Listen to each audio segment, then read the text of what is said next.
सबको जय मसीह की। मैं परमेश्वर की जीवित हुजूरी में आप सबका स्वागत करती हूँ और मैं विश्वास करती हूँ आप सभी परमेश्वर में आनंदित है। आमीन। आइए, जो आज का हमारा विषय है पवित्र आत्मा के फलों के बारे में, हम यूहन्ना की पुस्तक में पढ़ते हैं 15:1 में लिखा हुआ, परमेश्वर ने कहा, सच्ची दाखलता मैं हूँ और मेरा पिता किसान है। जो डाली मुझ में है और फलती नहीं, उसे वह काट डालता है, और जो फलती है उसे वह छांटता है ताकि और फले। 15:8 में लिखा हुआ है, मेरे पिता की महिमा इसी से होती है कि तुम बहुत सा फल लाओ। आमीन। आगे हम पढ़ते हैं 15:16 में, परमेश्वर ने कहा, तुमने मुझे नहीं चुना परंतु मैंने तुम्हें चुना और नियुक्त किया है ताकि तुम जाकर फल लाओ और तुम्हारा फल बना रहे, और जो कुछ तुम पिता से मांगो पिता तुम्हें दे। आमीन।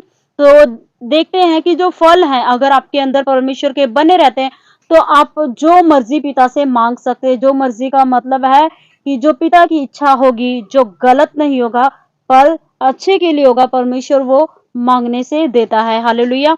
हम पढ़ते हैं जैसा मत्ती में भी लिखा हुआ, परमेश्वर ने कहा कि झूठे भविष्यवक्ताओं से, झूठे लोगों से, और जो भेड़िए बनकर हमारी लाइफ में आते हैं, आप उनसे सावधान रहें। आप उनके फलों से उनको पहचान सकते हैं। हालेलुया। तो वो कौन से फल हैं, आइए हम देखते हैं। गलातियों 5:22 में लिखे हुए हैं। सबसे पहले हम पढ़ते हैं प्रेम। हालेलुया। आनंद, शांति, धीरज, कृपा, भलाई, विश्वास, नम्रता और संयम। आमीन। तो ये फल हैं जिनके अंदर होते हैं, वो व्यक्ति सचमुच में बहुत ही नम्र व्यक्ति होता है। हालेलुया। तो ये परमेश्वर ने कहा है कि हम फलों को लेकर आए। आप देखते हैं जैसा पौलुस ने भी कहा है प्रेम के बारे में कि यदि तुम भविष्यवाणियां करो और स्वर्गदूतों की बोलियां बोलो, परंतु आपके अंदर प्रेम ना हो, तो आप ठनठनाता हुआ पीतल और झंझनाती हुई झांझ है। हालेलुया।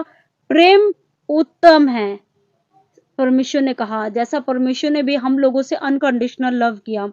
यूहन्ना में लिखा हुआ है 3:16 में कि परमेश्वर ने जगत से ऐसा प्रेम किया कि अपना इकलौता पुत्र दे दिया। हालेलुया।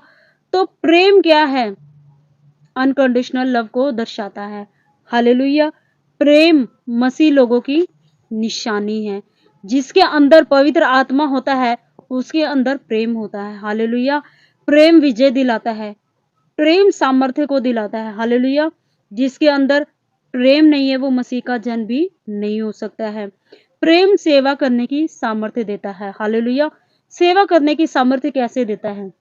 हम पढ़ते हैं, जैसा हम मदर टेरेसा के बारे में भी जानते हैं, तो वो जब यहाँ पर आए, भारत में आए, तो उन्होंने एक जगह अनाथ आश्रम बनाना था। हालेलुया।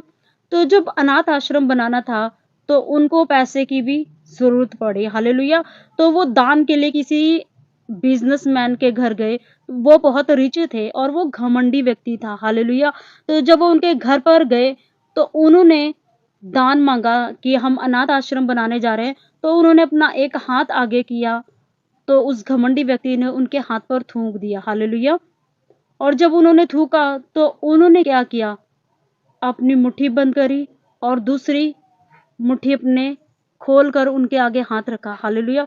जब उन्होंने दूसरा हाथ उनके आगे किया, उन्होंने कहा, ये तो मेरे लिए है। अब जो दूसरा हाथ उन्होंने हाथ खोला, फैलाया, कहा कि ये मेरे बच्चों के लिए। हालेलुया।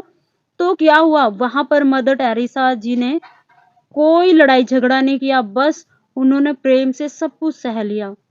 तो उस व्यक्ति को सचमुच में परमेश्वर ने चेंज किया, उसके मनों को चेंज किया। वो घमंडी व्यक्ति था, उसके मनों में परमेश्वर ने सचमुच में अद्भुत काम किया, और प्रेम के द्वारा जो मदर टेरेसा के अंदर था, और जब वो प्रेम उन्होंने देखा तो सचमुच में वो पिघल गया। और उसने क्या किया? जो अनाथ आश्रम बनाना था, उसका सारा का सारा खर्चा, बल्कि उस अनाथ आश्रम को उसने बना के दिया। हालेलुया। ये है प्रेम की सामर्थ्य।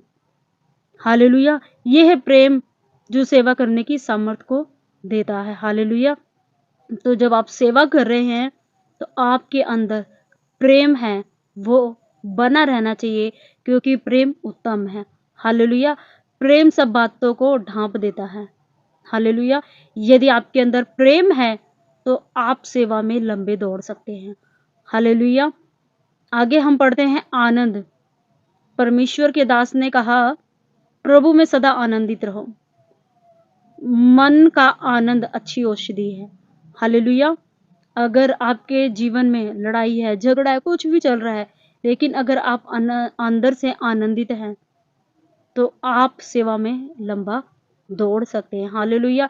ये हमारे मन मुटाव को खत्म कर देता है और ये सचमुच में आनंद हमारा दृढ़ गढ़ है। हालेलुया। जो भय होता है, अगर आपके अंदर आनंद है, वो भी खत्म कर देता है। हालेलुया। तो यदि आप चाहते हैं कि आप लंबा दौड़े, क्योंकि बाइबल में भी लिखा हुआ है कि प्रभु में सदा आनंदित रहो, तो परमेश्वर की आज्ञा के अनुसार हम सब ने हमेशा आनंदित रहना है। हालेलुया। कोई भी सिचुएशंस आए, परिस्थितियां कैसी भी क्यों ना हो, पर परमेश्वर के वचन के अनुसार हमें अंदर से आनंदित रहना है। हालेलुया।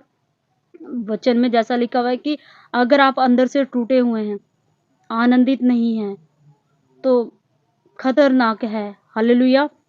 तो आगे जब हम पढ़ते हैं शांति, जैसा परमेश्वर ने भी कहा अपने चेलों को कि मैं तुम्हें अपनी शांति दिए जाता हूँ, जिससे तुम्हारा ना मन व्याकुल होगा और ना डरेगा। हालेलुया। जब हम अपनी लाइफ में डरते हैं, तो परमेश्वर की शांति को मांगे। हालेलुया। क्योंकि शांति ही है जो आपकी लाइफ को चलाता है। हालेलुया। हमारी लाइफ में इतना कुछ होता है, लेकिन अगर हमारे अंदर शांति है, तो सचमुच में हमारे एक परिस्थिति से जीत जाते हैं। हालेलुया। और हम देखते हैं परमेश्वर ने कहा, मैं शांति का राजकुमार हूँ। तो जब परमेश्वर राजकुमार है, शांति का दाता है, जैसा हम सभी जानते हैं, जब परमेश्वर को क्रूस पर चढ़ाया गया, तो उसके अंदर शांति बनी रही, उसने उफ तक न की। हालेलुया। वो व्याकुल हुआ, वो डरा, पर उसके अंदर किसकी शांति थी? परमेश्वर की। हालेलुया। तो वही शांति परमेश्वर ने हम लोगों को दी है। तो डेली हमने अपनी लाइफ में शांति को मांगना है। हालेलुया। ताकि जो है पीस मेकर, जैसा वचन में लिखा कि ब्लेस है पीस मेकर, तो आप सचमुच में ब्लेस होते रहेंगे। आमीन। और जब ये फल शांति का हमारे जीवन में बना रहेगा, तो हम हर एक परिस्थिति से जीत सकते हैं। हालेलुया। आगे हम पढ़ते हैं धीरज, जैसा बाइबल में भी है, जो यहोवा की बाट जोते हैं, वो काबों की तरह उड़ेंगे, वो थकेंगे नहीं, उन पर नया बल उतरेगा। किन पर? जो यहोवा की वेट करते हैं। हालेलुया। Wait is great. आमीन। आगे हम पढ़ते हैं कठिन समय में आशा देता है।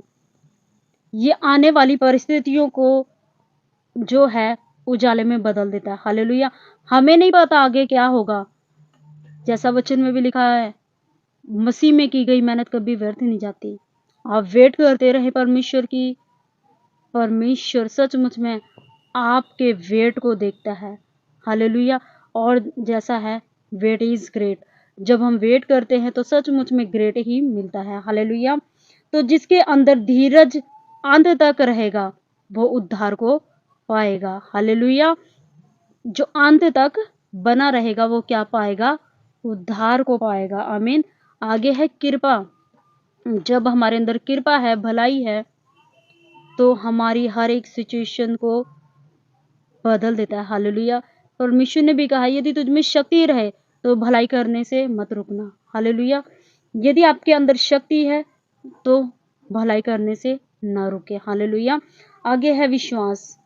विश्वास एक हमारा विश्वास, एक परमेश्वर का विश्वास होता है। हालेलुया। जब हम परमेश्वर के पास जाते हैं, तो विश्वास के द्वारा ही जाते हैं। हालेलुया। कि वो मारा गया, गाड़ा गया, तीसरे दिन मुर्दों में से जी उठा है। विश्वास सचमुच में एक अद्भुत रीति से बोलते हैं, अलौकिक है वो। हालेलुया। हम विश्वास की बात देखते हैं, तो एक परमेश्वर के दास थे आउट ऑफ कंट्री में, तो उनके पास एक व्यक्ति आया जिसके पैर नहीं थे। तो उसने कहा, परमेश्वर के दास, मैं भी चलना चाहता हूँ। और उसने परमेश्वर के दास ने क्या किया? बोला कि जा तो अपने लिए जूते खरीद ले। और वो शॉप पर गया और वहां पर उसने पूछा कि 8 नंबर के मुझे शूज चाहिए। और जब उसने 8 नंबर के शूज मांगे और उसने ट्राई किया, तो सचमुच में उसके पैर तक आ गए। ये था विश्वास। हालेलुया। क्योंकि उसने कहा था कि परमेश्वर के दास ने कहा है कि जूते ले लो और तू पहन, और उसने वैसे ही किया और उसके पैर कहां से आ गए। सचमुच में वो एक अलौकिक परिस्थिति थी और सब देखकर हैरान हो गए। हालेलुया। क्या था? ये एक विश्वास था। उसने परमेश्वर के दास की बातों पर विश्वास किया कि उसने ऐसा बोला है, और सचमुच में अद्भुत हुआ वहां पर। हालेलुया। आगे हम देखते हैं नम्रता। बाइबल में लिखा है कि जो व्यक्ति नम्र है वो पृथ्वी का अधिकारी होगा। हालेलुया। तो आप अपने जीवन में नम्रता को ना खोएं। आप परमेश्वर के सामने जब भी जाएं तो दीन होकर जाएं, नम्र होकर जाएं, ताकि आप इस पृथ्वी पर अधिकार कर सकें। हालेलुया। आगे हम पढ़ते हैं संयम। संयम क्या है? ये सेल्फ कंट्रोल के लिए यूज होता है। हालेलुया। आप अपने शरीर पर कंट्रोल को पा सकते हैं अगर आपके अंदर ये फल है। हम देखते हैं कि जो यूथ है वो व्यभिचार में क्यों पड़ जाता है? क्योंकि उसके अंदर ये फल नहीं होता है, उसके अंदर सेल्फ कंट्रोल नहीं होता है। हालेलुया। तो इसीलिए वो क्या करता है? फंस जाता है। हालेलुया। तो आज हमने अपनी लाइफ में जितना हो सकता है फलों को मांगते रहना है। हालेलुया। क्योंकि पिता ने भी क्या कहा? पिता की महिमा इसी से होती है कि तुम बहुत सा फल लेकर आओ। आमीन। तो हमने अपनी लाइफ में डेली फलों को मांगते रहना है ताकि हम सेवा में लंबा दौड़ सके। हालेलुया। अगर आप कहीं पर भी जाते हो तो आप लोगों को कैसे पहचान सकते हो? उनके फलों के द्वारा। बाइबल में लिखा हुआ है अगर उनका फल अच्छा होगा, यानी वो अगर अच्छे होंगे तो उनके अंदर से जो निकलेगा वो भी बेस्ट ही निकलेगा। हालेलुया। परमेश्वर ने कहा है कि इसी से पिता की महिमा होती है कि तुम बहुत सा फल लाओ। तो क्या आप रेडी हैं फल लाने के लिए? हालेलुया। तो मैं आपको इनकरेज करना चाहूंगी कि आप हो सके तो अपनी लाइफ में डेली इन फलों को मांगते रहें कि परमेश्वर तेरे वचन में लिखा हुआ मांगो तो दिया जाएगा। हालेलुया। तो हम मांगते हैं यीशु मसीह के नाम से आपका प्रेम, आपका आनंद, आपकी शांति, आपकी धीरज, कृपा, भलाई, विश्वास, नम्रता, संयम हमारे अंदर आ जाए यीशु मसीह के नाम से। हालेलुया। क्योंकि जो डाली फलती नहीं है उसको काट कर आग में झोंक दिया जाएगा। यानी अगर आपके अंदर फल नहीं होंगे सेवकाई में, या हमारे अंदर कहीं पर भी हम जाते हैं, अपने हाउस वाइफ हैं वो अपने घरों में रहती हैं और वो फल नहीं लाती। फल लाने का मतलब होता है कि उनके अंदर फल नहीं होता है, तो हम क्या बोलते हैं कि यार वो तो ऐसी है। हालेलुया। तो हर एक इंसान के अंदर फल होने बहुत जरूरी हैं। तभी पिता ने कहा है कि तुम बहुत सारा फल लेकर आओ और तुम्हारा फल बना रहे। आप उनके फलों से पहचान लोगे। हालेलुया। आप उनके फलों से पहचान लोगे कि वो कैसा पर्सन है। हालेलुया। तो आइए हम छोटी सी प्रार्थना करते हैं, प्रतिज्ञा करते हैं कि परमेश्वर हम डेली प्रार्थना में तेरे फलों को मांगेंगे यीशु मसीह के नाम से। आमीन। परमेश्वर आप सबको इन वचनों के द्वारा आशीष दे। सबको जय मसीह की। God bless you.